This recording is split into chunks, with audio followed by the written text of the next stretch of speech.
Hey, Coach Abel here along with Coach Weiss, the Abel Body Experts, and this is a special Coach 'em Up. Coach, I think sometimes I feel like calling these Coach 'em Up segments, I want to call it, come on people, or let's get real. I mean, the amount of crap that's going on out there is mind-boggling. So I want to give you an example of that. You know, I started something called metabolic enhancement training, metabolic efficiency training, MET training, if you will, with the word metabolic.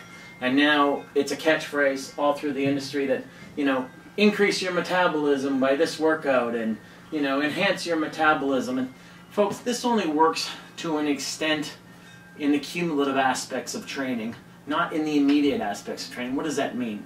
Well, we hear a lot about, Coach, you and you're a fellow expert, we hear a lot about this EPOC, excess post-oxygen consumption after exercise. That is basically your body keeps consuming excess oxygen after you work out, which is an indicator of enhanced metabolism. And this is the science that everyone uses to hype bogus products in training protocols. And I want to tell you what's actually going on there in terms of reality and why, again, expertise is a lot more than quoting some science. So I'm going to use a real textbook here because that's what we do with the Abel Body Experts.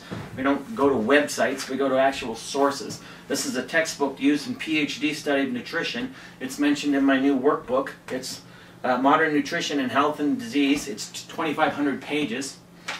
So I want to tell you what this says about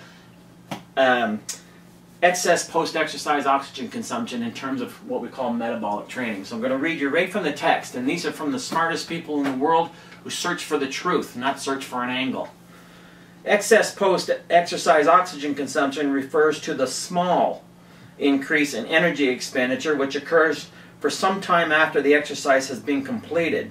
Excess post-exercise oxygen consumption is estimated to be approximately 14% of the increment in expenditure that occurs during exercise itself. So 14% of the calories you burn during training is all you can expect for the rest of the day in terms of your heightened metabolism, all right? And they go on to say that even this increase is small, very small, relative to the energy expended in exercise. So it goes on to talk about energy substrates and whatnot. But here's what I want to get real about. And I don't know, Coach, can you follow me over to the board here?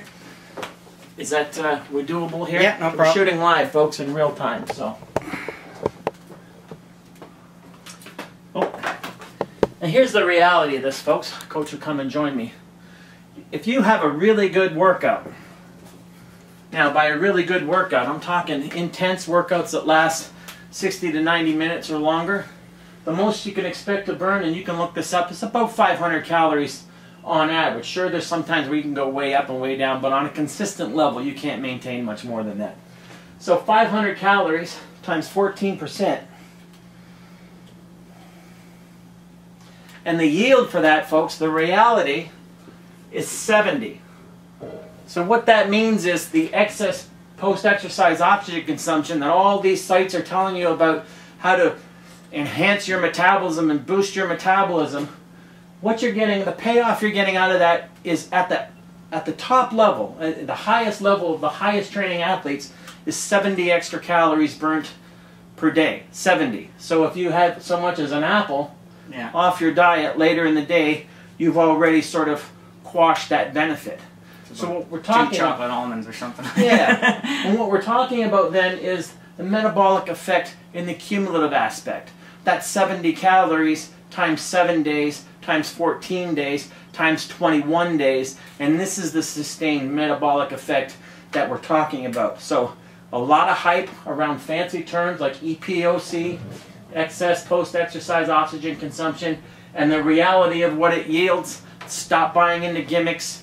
Stop buying into web propaganda in terms of boosting and heightening your metabolism and whatnot. Sure, we do metabolic workouts all the time, but we're understanding that the benefit of that is within the workout and the long-term cumulative effect of that over time. Coach?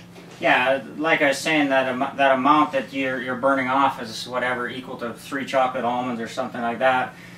People have kind of been brainwashed into believing, oh, if I do this metabolic workout, if I do these sprints, if I do whatever, I get to eat more. Yeah, I can have a pizza. Yeah. Well, guess what? You just burnt 70 extra calories that day, and you just ate 700.